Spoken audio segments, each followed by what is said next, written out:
আজকের ক্লাসে আমরা কথা বলবো কিভাবে দুই বন্ধু মিলে একসঙ্গে ইংরেজিতে কথা বলতে পারে।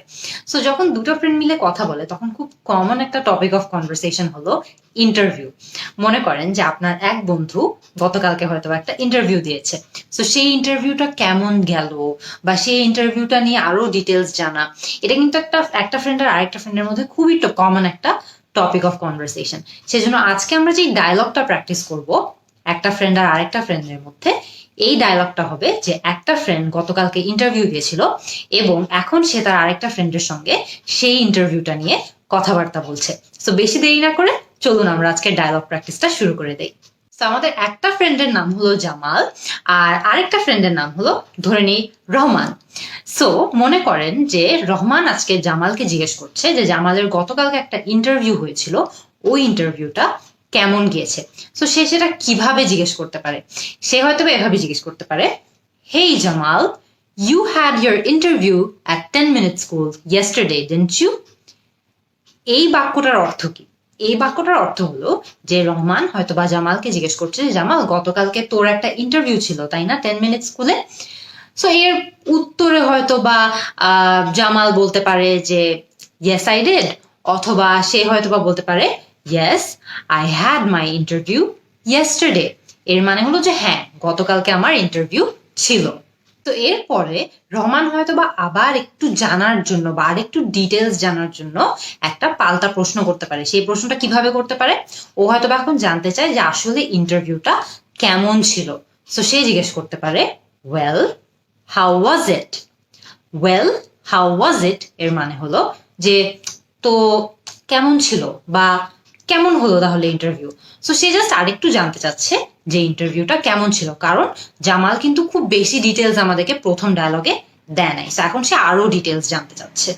সো এরপরে জামাল হয়তো বা এখন আরে একটু ডিটেলস অ্যাড করবে, বলবে আমাদেরকে যে তার ইন্টারভিউটা কেমন গেল।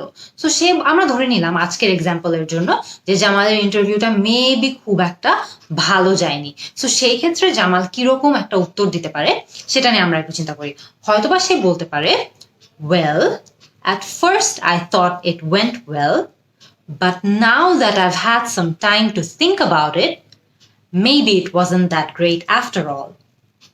খেয়াল করে দেখবেন আমি কিন্তু এখানে অনেক লম্বা একটা বাক্য বলেছি, তাই না? আমরা একটু একটু করে ভেঙে ভেঙে দেখি এখন যে আসলে পুরো বাক্যটা বলতে জামাল কি মিন করেছে। ও একদম শুরুতে কি বলেছে? ও বলেছে at first I thought it went well।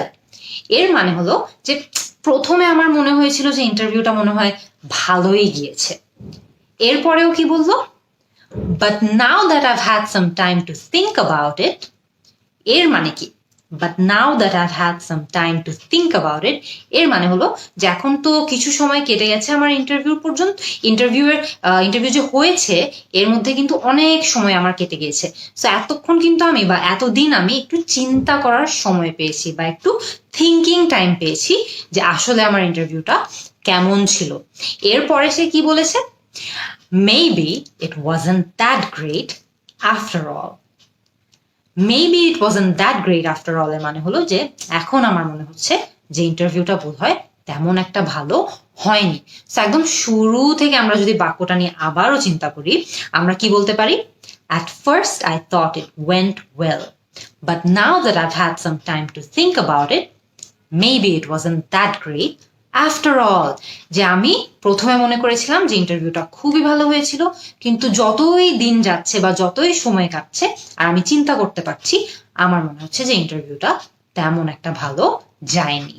এরপরে রহমান হয়তো বা জিজ্ঞেস করতে পারে যে বা আরেকটু জানতে চাইতে পারে যে কেন জামাল মনে করছে যে তার ইন্টারভিউটা ভালো যায়নি। সো সে কিভাবে সেটা জিজ্ঞেস করতে পারে? সে হয়তো বা জিজ্ঞেস করতে পারে, well what makes you think so? মানে আচ্ছা, তো তুই এটা কেন এরকম মনে করছিস বা তোর কেন মনে হচ্ছে যে ইন্টারভিউটা তেমন একটা ভালো যায়নি? Well what makes you think so. এরপরে জামাল কিন্তু বলবে যে সে আসলে কেন এটা মনে করছে যে ওর ইন্টারভিউটা খারাপ গিয়েছে। সো এরপরে হয়তো জামাল বলতে পারে, well I started off well, but then they asked me a tricky question and I got really nervous. Well I started off well এর মানে কি? যে আসলে আমার শুরুটা ভালোই ছিল, But then they asked me a tricky question. যে এরপরে ওরা আমাকে কেমন যেন একটা ট্রিকি প্রশ্ন জিজ্ঞেস করেছিল যেটার জবাব আমি সাথে সাথে দিতে পারিনি। And I got really nervous. মানে এই প্রশ্নটা যখন আমাকে করা হয় তখন আমি নার্ভাস হয়ে যাই বা একটু হিমশিম খেয়ে যাই। এরপরে হয়তো বা রহমান জামাল থেকে এটা জানতে চাইতে পারে যে তাকে কি এমন প্রশ্ন করা হলো যেটার কারণে সে এত নার্ভাস হয়ে গিয়েছে। সো সে কি জিজ্ঞেস করতে পারে? Well, what did they ask you? যে আচ্ছা ওরা এমন কি তোমাকে জিজ্ঞেস করলো যে তুমি এত নার্ভাস হয়ে গেলা? সো সে জিজ্ঞেস করতে পারে যে well, what did they ask you? এরপরে জামাল হয়তো ওই সিচুয়েশনটা ডিসক্রাইব করতে পারে যেই সিচুয়েশনটার কারণে সে অনেক নার্ভাস হয়ে গিয়েছিল। এমন কি সিচুয়েশন হতে পারে?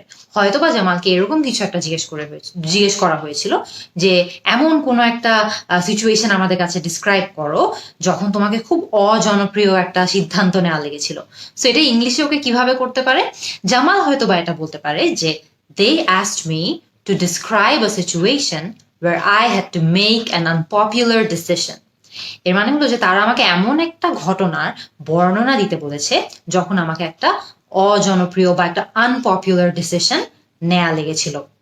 এরপরে জামাল কি বলতে পারে? সে হয়তো বা বলতে পারে I couldn't think of anything on the spot. I couldn't think of anything on the spot এর অর্থ হলো যে তখনই না আমার মাথায় কিচ্ছু আসেনি। সো জামাল বলতে পারে যে আমাকে এরকম একটা সিদ্ধান্তের কথা ওরা বর্ণনা দিতে বলেছিল কিন্তু সেই সিচুয়েশনে সেই মুহূর্তে আমার ঠিক মতো কিছু মনে আসেনি এবং এই কারণে আমি নার্ভাস হয়ে গিয়েছিলাম। এরপরে রহমান হয়তো বা আরেকটু জানতে চেতে পারে, রাইট? সো সে কি জিজ্ঞেস করতে পারে? ও হয়তো বা জিজ্ঞেস করতে পারে so what did you end up saying? What did you end up saying এর মানে হলো সো তুই তাহলে শেষমেশ কি বললি, কি এমন সিচুয়েশনের বর্ণনা তুই তাদেরকে দিলি। সো এরপরে জামাল হয়তো বা তার জবাব দিবে এখন যে সে কোন সিচুয়েশনের কথা অ্যাকচুয়ালি ওই টাইমে ডিসক্রাইব করেছিল। সে শুরুতে কি বলতে পারে? সে হয়তো বা এটা বলতে পারে I stammered for a while. Stammer করা মানে কি জানেন? আমরা যখন শব্দ খুঁজে পাই না বা একটু এরকম করি কথার মাঝখানে, সেই জিনিসটাকেই বলা হয় স্ট্যামার করা। সো সে শুরুতে হয়তো বলতে পারে যে আমি এতই নার্ভাস হয়ে গেছিলাম যে আমি কিছুক্ষণ স্ট্যামার করেছিলাম। সো এটা সে ইংলিশে কিভাবে বলতে পারে? I stammered for a while and then I told them about an incident at a club event last year. And then I told them about an incident at a club event last year.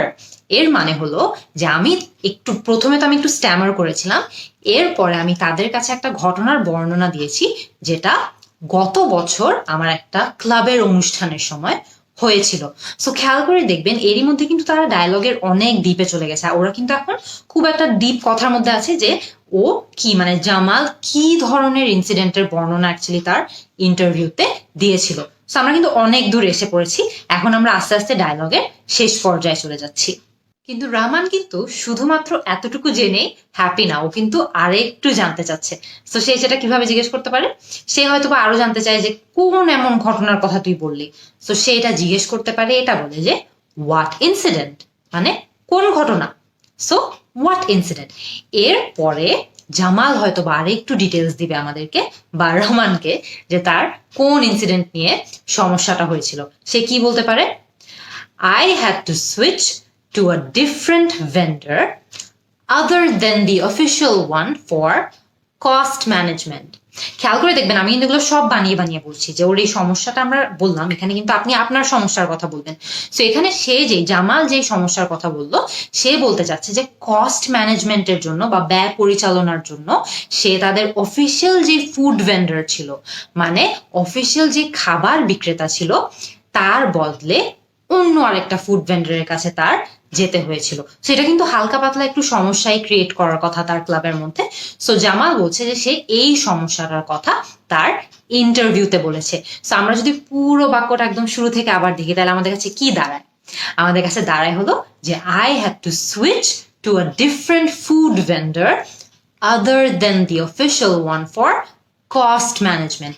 So খেয়াল করে দেখবেন জামাল কিন্তু একটা দুটা line বলছে না বা একটা দুটা শব্দ বলে রেখে দিচ্ছে না, সে কিন্তু ওর পুরো সমস্যাটা খুবই এলাবোরেট করে বলছে। সো আপনারা যখন দুই বন্ধু মিলে এরকম ডায়লগ করবেন তখন কিন্তু আপনারাও এভাবে ডিটেলস অ্যাড করবেন। এরপরে রহমান কি বলতে পারে? রহমান তো একটা সাপোর্টিভ ফ্রেন্ড হবে, তাই না? সো সে হয়তো বা জাস্ট বলতে পারে যাচ্ছে না, তাহলে তো এত খারাপও করিস নাই তুই। সে হয়তো বা বলতে পারে, well that doesn't sound too bad. That doesn't sound too bad এর মানে হলো যে আচ্ছা তাহলে তো এত খারাপ করিস নাই, মোটামুটি ঠিকঠাকই করেছি। সো এই কিন্তু আমাদের দুই বন্ধুর মধ্যে ইন্টারভিউ রিলেটেড একটা ডায়লগ খুবই ইজিলি আমরা আজকে ডিসকাস করে ফেললাম। যে এক বন্ধু ইন্টারভিউ দিয়েছে, সে এখন আরেক বন্ধুর কাছে বর্ণনা দিচ্ছে যে তার ইন্টারভিউটা কিরকম ছিল, বা সে তার ইন্টারভিউর এক্সপিরিয়েন্স শেয়ার করছে।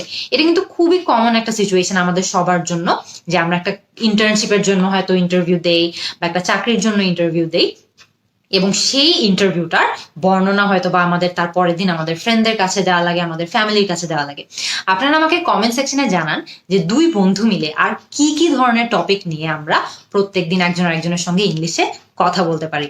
আমি কিন্তু অ্যাজ ইউজুয়াল আপনাদের সবার অ্যান্সারের জন্য অপেক্ষায় থাকবো। See you in the next class.